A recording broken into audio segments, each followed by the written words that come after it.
PYQ unit 2 Bhagavad Gita से प्रश्न है। दिसंबर 2000 से संबंधित यह पेपर है जो अभी 7 जनवरी को हुआ था। तो उसमें गीता से संबंधित प्रश्न पहले सोल्व करेंगे। तो उसी में प्रश्न प्रथम है, भगवत गीता के अनुसार क्रमबद्ध करना है। ये जो चीजें दिखी हुई है 5 ऑप्शन, इनको सीक्वेंस में लिखना है। ऑप्शन में अक्रोध, अहिंसा, सत्य, दया और शांति। तो यह प्रश्न 16वां अथवा षोडशो अध्याय यानी कि 16वें अध्याय से संबंधित यह प्रश्न है। तो 16वें अध्याय में 26 तो देवी संपदा है और 6 आसुरी संपदा का वर्णन है। चैप्टर का नाम ही देवी संपदा विभाग योग है। तो इसको क्रम में लिखना है, क्रम में इसको एडजस्ट करना है। तो प्रथम आ जाएगा अहिंसा, दूसरा सत्य, तीसरा अक्रोध, चौथा शांति और 5वां है दया। द्वितीय अध्याय 16वां अध्याय का द्वितीय नंबर का श्लोक है, अहिंसा सत्य क्रोध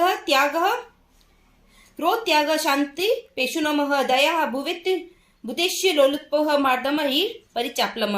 तो ये इसके 16वें अध्याय का दूसरे नंबर का श्लोक है। इसको क्रम में इस तरह से जमाना है। तो इसी से संबंधित आगे भी और प्रश्न गीता से ही इसमें हम देखेंगे कि 2025 दिसंबर में कौन से प्रश्न आए। तो नेक्स्ट वीडियो भी गीता से संबंधित प्रश्न का ही होगा।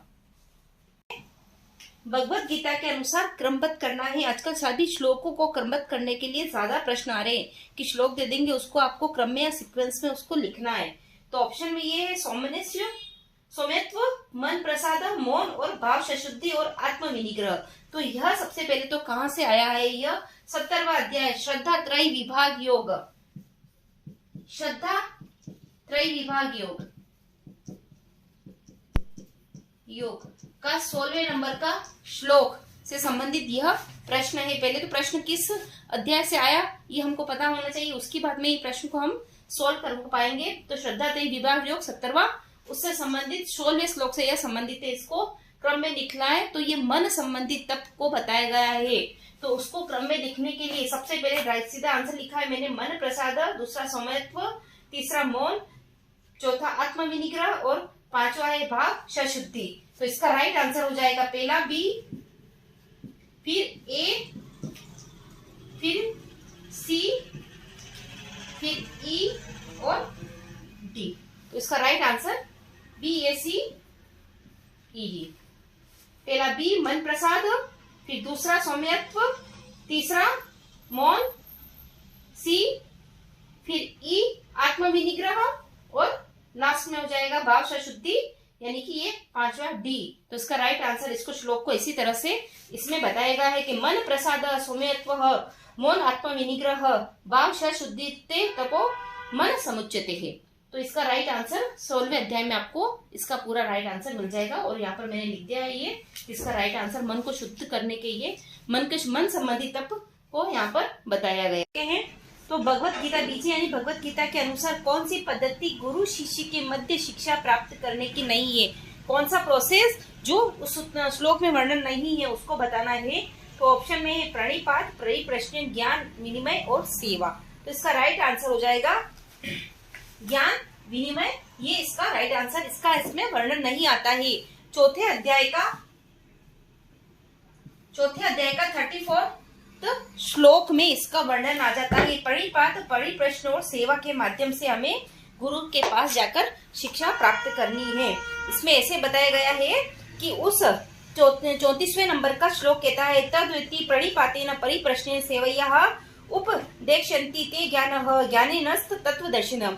क्या लिखा हुआ? उस ज्ञान को तू तत्वदर्शी ज्ञानियों के पास जाकर समझकर उसको भली भांति दंडवत प्रणाम करके और उसकी सेवा करने से और कपट छोड़कर सरलता पूर्वक प्रश्न करने से वे परमात्मा को भली भांति जानने वाले ज्ञानी महात्मा तुझे इस तत्व ज्ञान का उपदेश देंगे। तो 3 चीजें बताई गई है, प्रणिपातेन, परिप्रश्न और सेवया। ज्ञान विनय का वर्णन यहाँ पर इस श्लोक के अंतर्गत नहीं आया। तो इसका राइट आंसर हो जाएगा ज्ञान और विनय से उनका गुरु शिष्य के मत शिक्षा प्राप्त करने का नहीं है।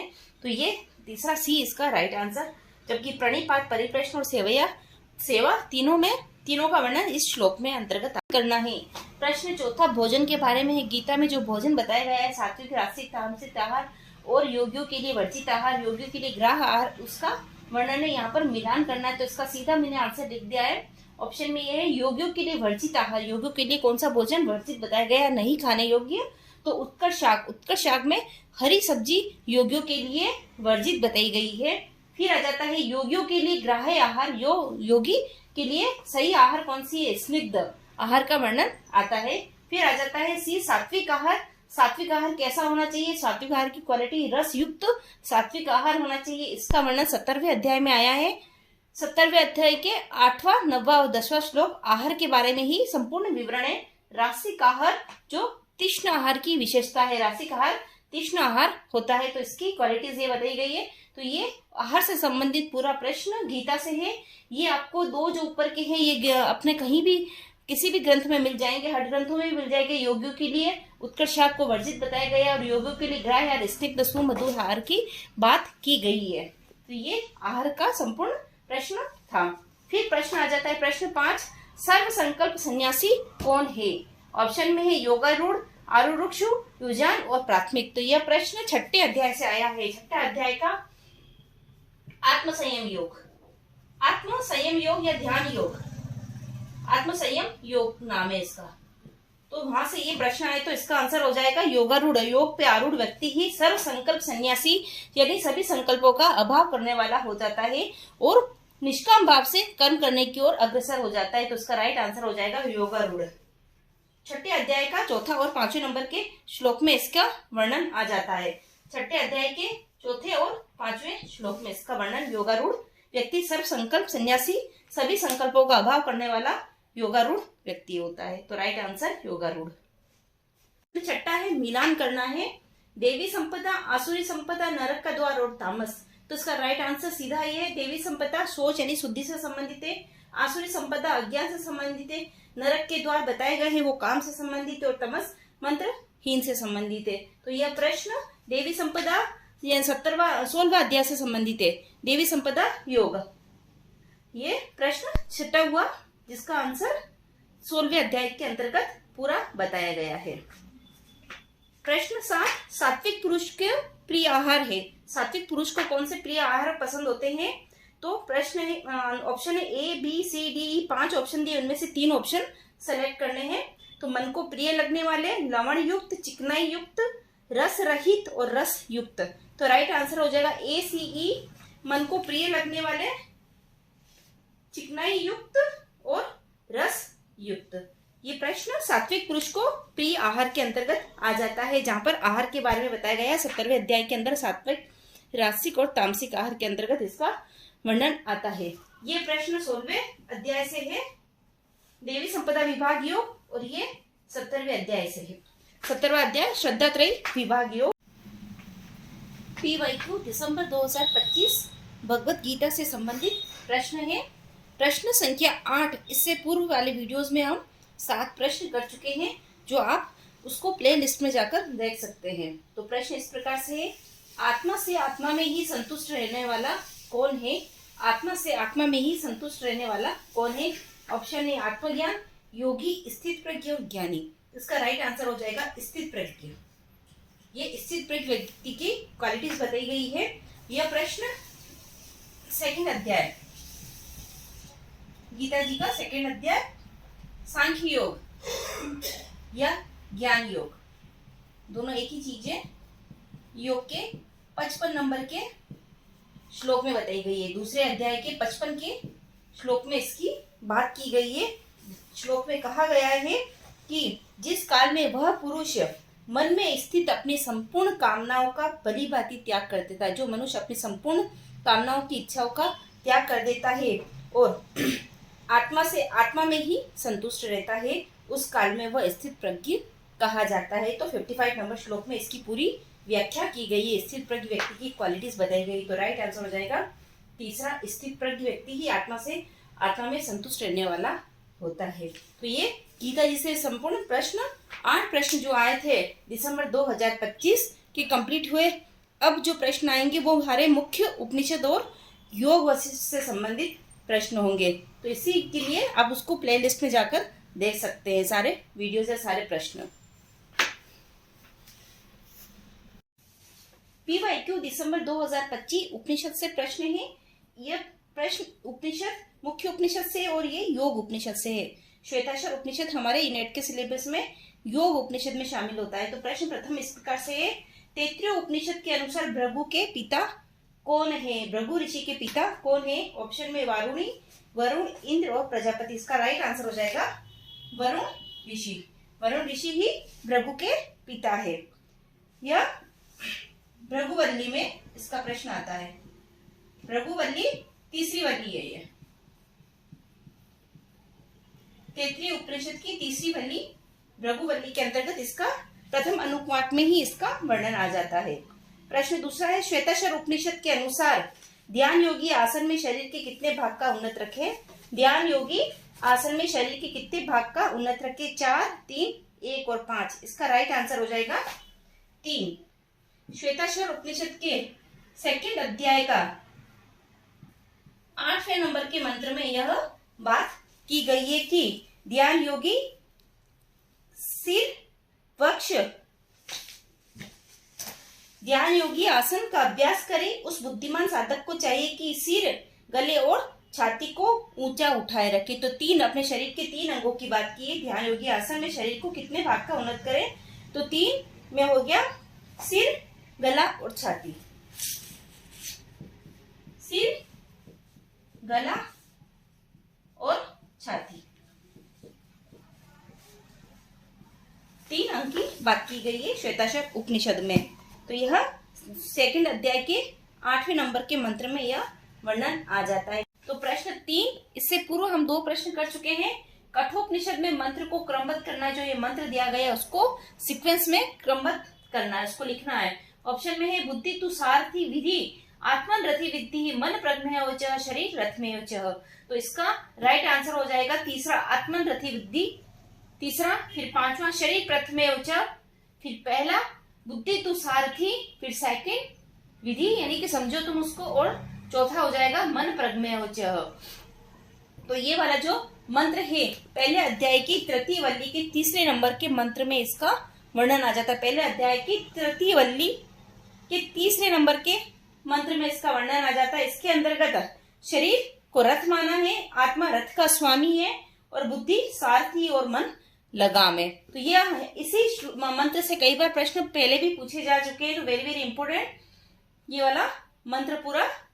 सेकंड मंत्र भी ये सेकंड प्रश्न चौथा भी कठोपनिषद के अनुसार भोक्ता कौन है? ऑप्शन में है आत्मा, मन और इंद्रिय से युक्त, मन और इंद्रियों से युक्त, आत्मा, मन और मन से युक्त, चौथा ऑप्शन है मन, इंद्रिय और प्राण से युक्त। तो ये वाला जो प्रश्न है वो कठोपनिषद के ये जो मंत्र लिखा हुआ उसके जस्ट नीचे वाला मंत्र पहले अध्याय की तृतीय वल्ली का चौथे नंबर के मंत्र के अंतर्गत इसका वर्णन आ जाता है।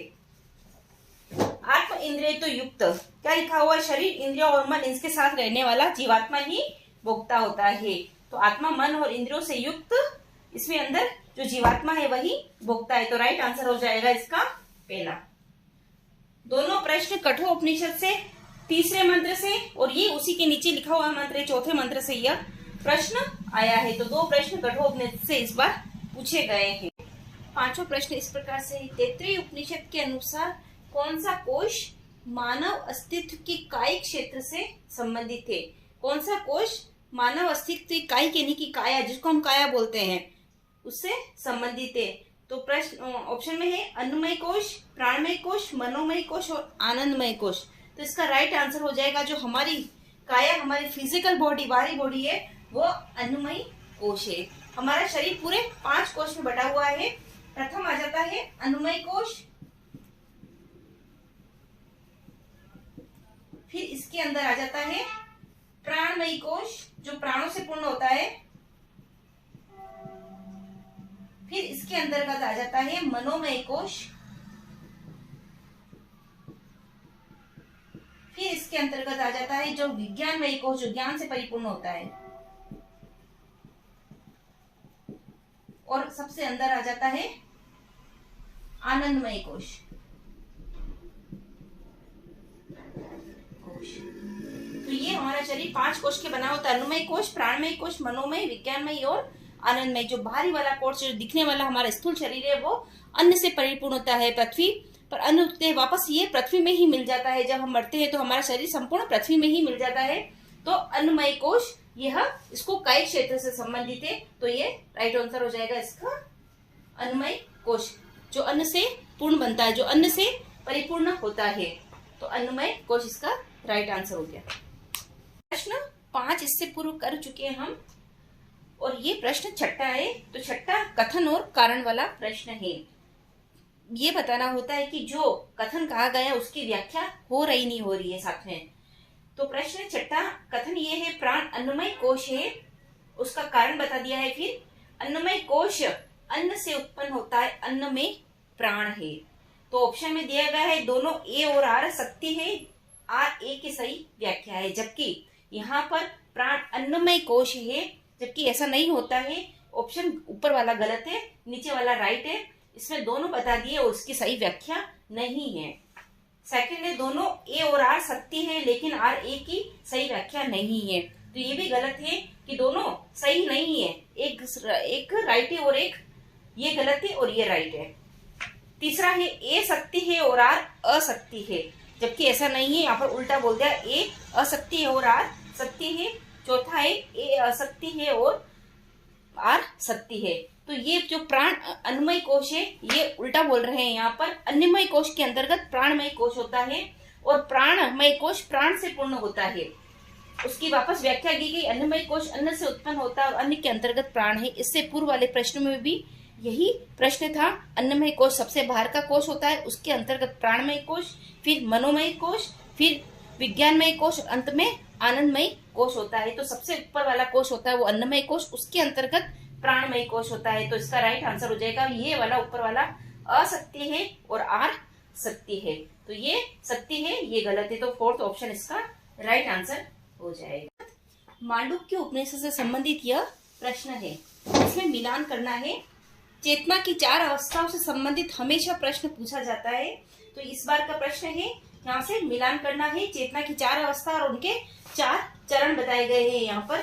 तो प्रथम है जागृत अवस्था, वैश्वानर से संबंधित है, जो आकार से संबंधित है, आकार ओम के आकार से संबंधित है। स्वप्न अवस्था तेजस से संबंधित है, उकार से संबंधित है।